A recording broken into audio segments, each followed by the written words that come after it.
আমার জিয়ারুর রহমান অনেক দিনে মারা গেছে, আমার তারেক রহমান ছোট থাকতে মারা গেছে, আর মা পালন করি এখন মা মারা গেল। সাসিরে কেউ থামায়, এই কারা আছো গো সাসির আশেপাশে? এ লেদির বাহেরা লেদির মারা কারা আছো সাসির পাশে? সাসির একটু থামাও, নাইলে পুরা পৃথিবীর মানুষ বেগটিনেরে মৃত ঘোষণা করে দিব। তো চলিয়ে শুরু করতে হ্যাঁ। হবিগঞ্জ 4 আসনের প্রার্থী তাহেরির আয়ের উৎস ব্যবসা, কৃষি ব্যাংকের সুদ। আয় সর্বনাশ! হুজুর আমরা সুন্নি, খাঁটি সুন্নি হয়ে, নবীর খাঁটি আশেক হয়ে আপনি এইভাবে সর্বনাশ! এটা কোনো কথা? একটা লোক তো টুপি পরে চিন্তাই করতেছে না, একটা লোক তো মনে করেন জামাতের ধরা খানে, কিন্তু আওয়ামী লীগ বিএনপি সংঘর্ষ প্রতিদিনই চলতেছে। ওই জায়গায় বিএনপি মারামারি লেগে গেছে গা।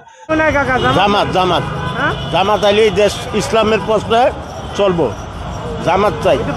হ্যাঁ ইনশাআল্লাহ আলামত জামাত ইসলামের পর্যায়ে যদি চলে এই দেশের কোনো চাঁদাবাজ কোনো অভাব চলবো না, দেশ অনেক ভালো চলবে ইনশাআল্লাহ আল্লাহর রহমতে।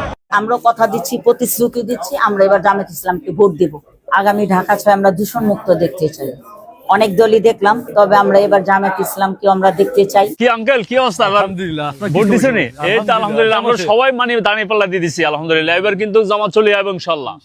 তবে একটা জিনিস দেখছেন যে 5টা ইউনিভার্সিটি যে শিবির যে নিয়ে ফেলাইছে, কয় যে এই স্টুডেন্ট গুলা তো প্রত্যেকটা ফ্যামিলির একটা মেম্বার, যখন ফ্যামিলির বলবে যে দাঁড়িয়ে পাল্লা দেন, সবাই কিন্তু দাঁড়া ফেললাতে দিয়ে দিবে, ঠিক আছে?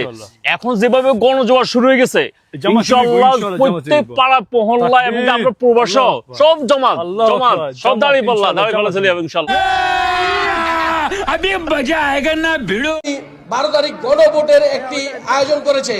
আমরা এই গণভোটটার দিকে আমরা সবাই লক্ষ্য করব যে যদি আমরা না ভোট জয়যুক্ত হয় তাহলে সংবিধানে বিসমিল্লাহ এবং আল্লাহর নাম জয়যুক্ত হবে। যদি হা ভোট জয়যুক্ত হয় তাহলে সংবিধানে এই বিসমিল্লাহ এবং আল্লাহর নামে শুরু করলাম এটা পরাজিত হবে।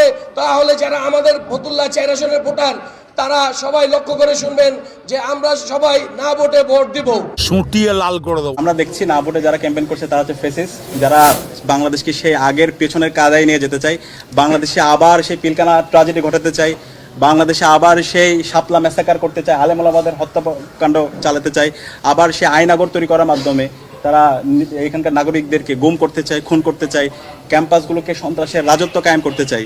সুতরাং এই ধরনের নায়ের যারা ক্যাম্পেইন করবে বাংলাদেশের নাগরিকরা তাদেরকে লাল কার্ড দেখাবে, না যারা বলবে তাদের ঠিকানায় বাংলাদেশে হবে না। অনেকে জিজ্ঞেস করে যে আপনি তো আমলি করতেন, এখন বিএনপিতে কেন আসেন? আমি কিন্তু মুসামিয়ার হাত ধরে ময়রার মাঠের থেকে আমলিকি যোগ দিই। এখন তো আমলিকির কেউ নাই, আমলিকি সব মুজিব কোর্ট আমার ঘরে আয়রন করা আছে। যদি কালকে আমলি আসে আবার আমলিকি যাবো। বিএনপির নেতা মোশাররফ হোসেন বলেছেন যে নেকাব বলে মুসলমানদের কোনো পোশাকে না, এটা হলো পতিতালয়ে যারা থাকে, বিশেষ করে যারা নারীরা, তাদের পোশাক। মুসলমানদের পোশাক হচ্ছে হিজাব। আমরা অনতিবিলম্বে তাকে গ্রেফতার চাই এবং আমরা এটা তীব্র প্রতিবাদ এবং নিন্দা জানাই। নেকাব মুসলমানদের ড্রেসই না, নেকাব মুসলমানদের ড্রেসই না। ইহুদি নারীরা যখন অন্য ব্যবসাবৃত্তি করতো অথবা অন্য কোন নিষিদ্ধ কার্যক্রম করতো তখন নেকাব পড়তো। তোর মুখে নিকাব নাকি মুসলমানের পোশাক না, এই নিকাব নাকি ইহুদি পতিতাদের পোশাক। ইহুদি পতিতারা নাকি নিকাব ইউজ করে। নেকাব মুসলমানদের ড্রেসই না।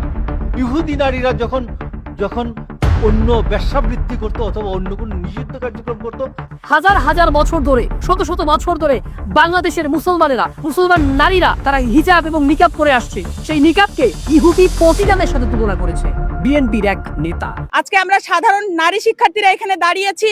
নারীর প্রতি তার যে বিদ্বেষ এবং তার অজ্ঞতা এবং তার নোংরা মন মানসিকতার বহিঃপ্রকাশ ছিল তার কালকের এই মন্তব্য। তিনি বিএনপির একজন শীর্ষ পর্যায়ের নেতা হয়ে কিভাবে বলেন নিকাব পতিতাবৃত্তিদের পোশাক? তিনি নারীদের চরিত্রে যারা বহুকাল ধরে বিশ্বাস আত্মমর্যাদার প্রতীককে নিকাব হিসেবে ধারণ করেছে সেইখানে তিনি কাদা ছুঁড়েছেন।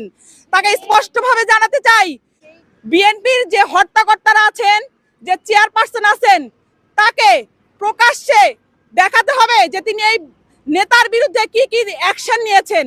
বিএনপি নেতা পরিচয় দিয়ে কিছু চাপড়ি এই যে দলটারে স্যাবোটাইজ করে, এটার কি কোনো মা বাপ নাই নাকি? এই যে মোশাররফ ঠাকুর, ও কে এগুলা বলার? তারপরে সে যেভাবে নেকাব পরা মেয়েদেরকে ইনসাল্ট করলো, এবং ইহুদি মেয়েদের নাকি পর্দা কইরা নেকাব পইরা নাকি কি যৌন কর্মী হিসেবে কাজ করতো আগে। তো ইহুদি হোক আর মুসলিম হোক, it's not your business to say that shit to people, idiot. তো এখন আমার কথা হচ্ছে দল এই ব্যাপারে কি ব্যবস্থা নিবে? এই যে এই সমস্ত চাপড়িগুলা বিএনপি সাইনবোর্ডটা ব্যবহার করতেছে এবং প্রচার করতেছে, যারা আমাদের বিরোধী গ্রুপ করবেই তো। আপনারা যদি প্রচার করার সুযোগটা দেন তাহলে তারা করবে না। এরে ব্র্যান্ডিং করতেছেন কেন? কয়েকদিন ধরে 5 তারিখের পরে এর দেখি খুব ফ্রেমিং করতেছে। What for? এই বেটা কই আসিল 17 বছর? আসলে একটা জিনিস খেয়াল করে দেখেন, বিএনপির মধ্যে ইয়াং কাউকে পাইবেন না।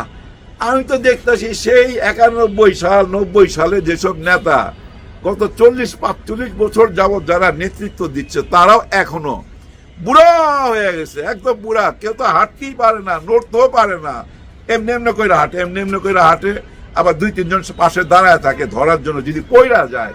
সে লোকও নেতা। ওদের মধ্যে ইয়াং নেতা নাই কেন? কারণ কি? আসলে কারণ ওই যে দেখেন 5টা বিশ্ববিদ্যালয়ের দিকে তাকান, শিক্ষার হারের দিকে তাকান। একটা বিশ্ববিদ্যালয় থেকে একজন ভিপি হইতে পারলো না। তার মানে কি জানেন? মেধার অভাব, মেধার অভাব। এই যে মির্জা ফখরুল সাহেবকে কে জানি প্রশ্ন করলো যে 2টা বড় দল এখন প্রতিদ্বন্দ্বিতা করতেছে, বলে 2টা বড় দল মানে 2টা বড় দল বলতে উনি বুঝে আওয়ামী লীগ আর বিএনপি। জামাতকে উনি বড় দল বলতে রাজি না। বড় দুটি দল বলতে আপনি কোন দুটি দল? বিএনপি ও জামাত। আমরা তো যতদিন দেখে এসেছি বড় দুটি দল বলতে এটা বোঝানো হতো যে আওয়ামী লীগ, যেটা এখন। আচ্ছা ও ফখরুল ভাই, আওয়ামী লীগ যদি এতই বড় দল হয় তাহলে নির্বাচনের সময় নির্বাচনে কারচুপি করলো কেন?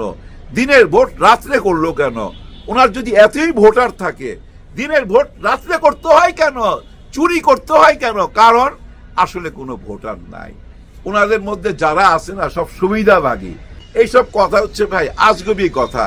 বড় দল এলে আবার কোনোদিন চুরি করতে হয়, ভোট চুরি করতে হয়? নিজের লোকরাই তো নিজেকে পাশ করাইবো, তাই না? না, আসলে হয়েছে কি জানেন? পরিবর্তন আসছে, এটা আমরা মানতে চাই না। অনেকেই মানতে চাই না কেন? ওই যে দাড়ি টুপির প্রতি একটু অ্যালার্জি, ইসলামের প্রতি অ্যালার্জি। এবং কতটা অ্যালার্জি দেখেন ওই যে নেকাব নিয়া, ওই যে এক ঠাকুর মোশাররফ আহমেদ ঠাকুর, ওই যে নেকাব নিয়ে যে মন্তব্যটা করছে, এই মন্তব্যের জন্য কি উনি ক্ষমা চাইছে? এখনো ক্ষমা চায়নি। আমি জানি না তারেক রহমান সাহেব এদেরকে কাছে নিয়ে কানে ধরে কেন জিজ্ঞাসা করে না, যাই বেটা তোরা কি আমারে ডুবাবি? আসলে ভাই তারেক রহমান সাহেবকে ডুবাই দিতেছে তো। আরে ওনার বাবা কত বড় একজন মুক্তিযোদ্ধা ছিল, কি সুন্দর দেশটা চালাইছে, কত মানুষ ওনাকে ভালোবাসতো, শহীদ প্রেসিডেন্ট জিয়াউর রহমান।